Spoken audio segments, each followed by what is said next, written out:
just starting out, like this is not normal to have half boxes and stuff. I think they're trying to hatch out, or I'm not sure exactly what the deal is, but these are, the green frames are all drone frames. So they're either for people to pick up or people to drop off. And that's an interesting, the black frame is... Yeah, they're the half frame, so if we look at those other necks, right. I think they disconnect and they can go in. Okay. So with the drone brood, that green, I took some out of my hive Sunday. 48 hours to freeze?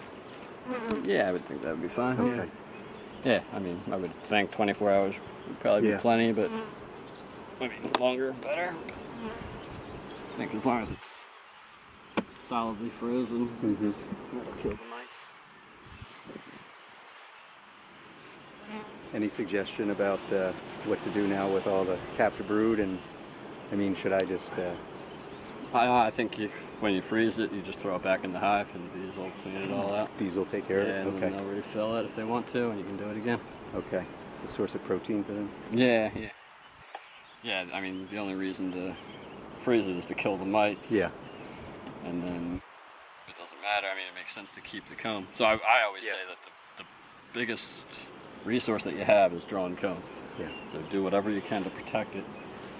So I meet people that'll cut, do this foundationless, and they'll build drone comb in foundationless frames usually, and when it gets capped, they cut it out and throw it to the chickens or whatever. Yeah. So like that's fine, but like that comb, it takes, I think it's like 8 pounds of honey to make 1 pound of wax. So when you start beekeeping, you're starting with foundation, you're like probably not going to get a honey crop, and that's generally why it takes a lot of energy to make the comb. So this is pretty great. That looks real nice.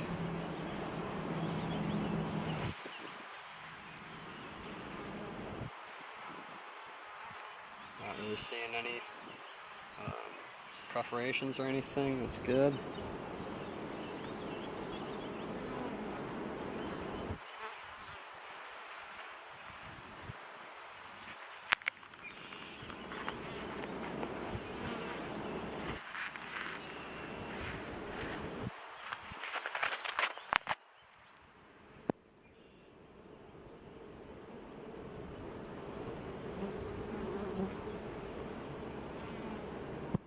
Those just ready to hatch out? Yeah, they're ready to hatch. They're fully formed. They look good.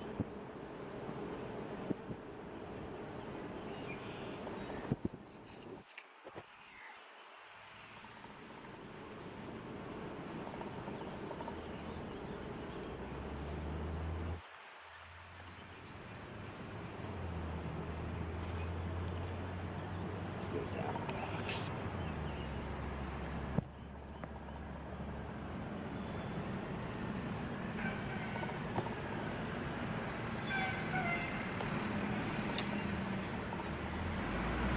That one looks heavy.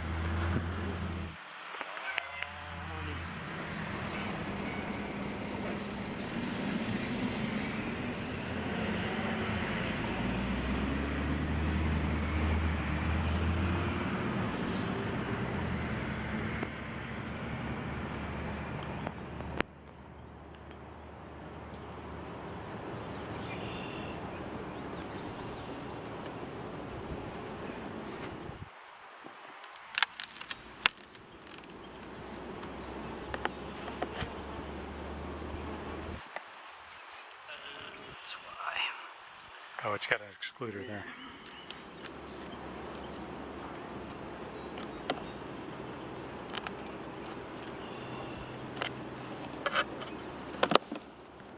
Oop. Okay.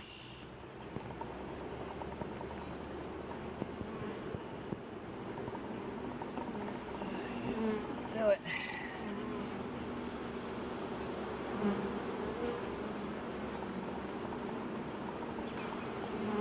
Yeah, these guys are a little more active.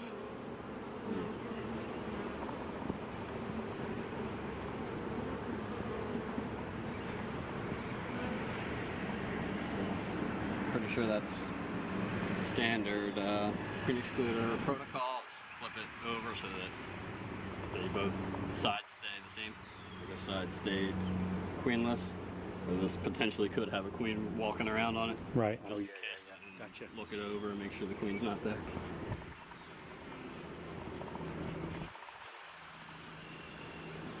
In case you have to put more boxes on it or whatever. Because the queen potentially could run down through.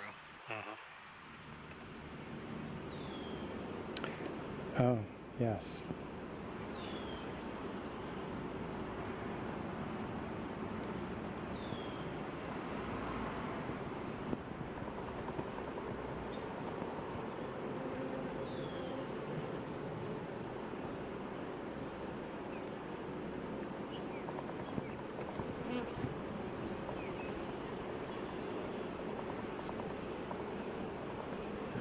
Good.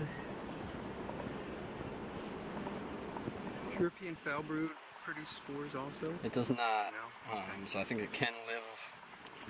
It's bacterious, and I think the bacteria can live on the comb for a year or two. So it potentially could be like spread hive to hive, or could come back next year or something like that. But it's less serious for sure. And usually it kind of clears up on its own. I usually view European foul brood as a stress disease. So oftentimes it happens in the early spring with a sporadic nectar flow. The bees are building up, but then and they have good food and they don't have good food, and so it kind of stresses them out a little bit. Gotcha. I see it a lot in like laying worker hives, so where the bees, they're stressed out for all sorts of reasons or whatever, but they also, I think the biggest reason for that is they get, what do they call it? They're not laying in any good pattern. The queen's not laying the eggs, workers are kind of laying them wherever, and so potentially they could get chilled, or maybe not chilled, maybe overheat or whatever. They're not being kept at temperature, and so that'll stress the larvae out and kind of make them more susceptible to any sort of disease that might be around. And that gives EFB a nice foothold.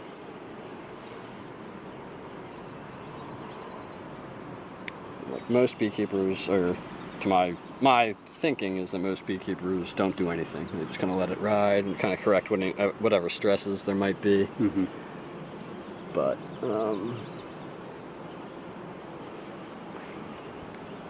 it's usually just kind of goes away.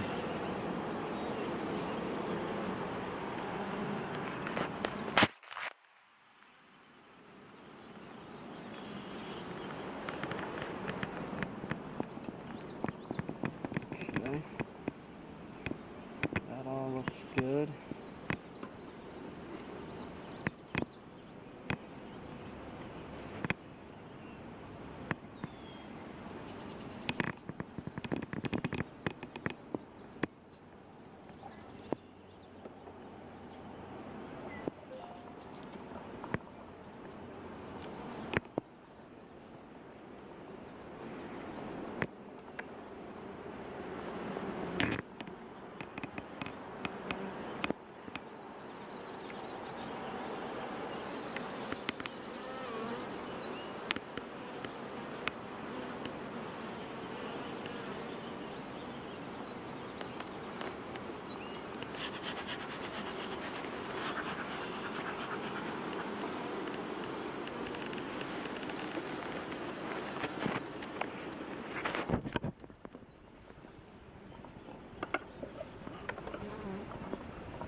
Do you have a 10 frame box? Huh? You have 10 frame? 8. The original flow hives were all 8 frame boxes. Well, it was 6 frame of the honey super, but it was equivalent to 8 frame. So now I'm building frame adapters, 8 to 10 frame in or out. That way I can throw an 8 frame on top of a 10 frame box, or a flow hive super on top of a 10 frame box. Why not just, you already bought the equipment, I guess. Yeah, exactly. Yeah, I mean 8 frame boxes, I like them. I have all 10 frame stuff myself. I have a few 8-frame. Things. I like it just from a weight standpoint. Exactly. These things get heavy. It's nice not to have to lift. Like, it should be, 8-frame stuff should be the standard. It's, you know, there's no reason for us to be lifting. You know, like if this was full of honey, and I made that mistake, just like having no equipment at the yard, and I just threw it deep on, didn't get back there soon enough, and it gets filled. It's like 120 pounds. Like, I have no idea how heavy it is. It could be 75 pounds, but if it's like up here, it doesn't matter. It's like way too heavy. Exactly. I have 9. I've kind of moved to 9. I'm putting 9 in 10, and I forget why my mentor told me to do that. So in the honey supers? No, just in the brood. In the brood? Yeah. I don't like it in the brood box. Okay. I think you get like wonky combs or like real fat combs, and if like I make a little split, so it matters to me, like be able to transfer frames from Right. Yeah. So that makes it a little bit of a problem. Difficult, yeah. In honey supers, I think it makes a lot of sense. It makes it a lot easier to extract. Gotcha. The combs are away from the wood a lot. So it makes it pretty easy to deal with. Yep.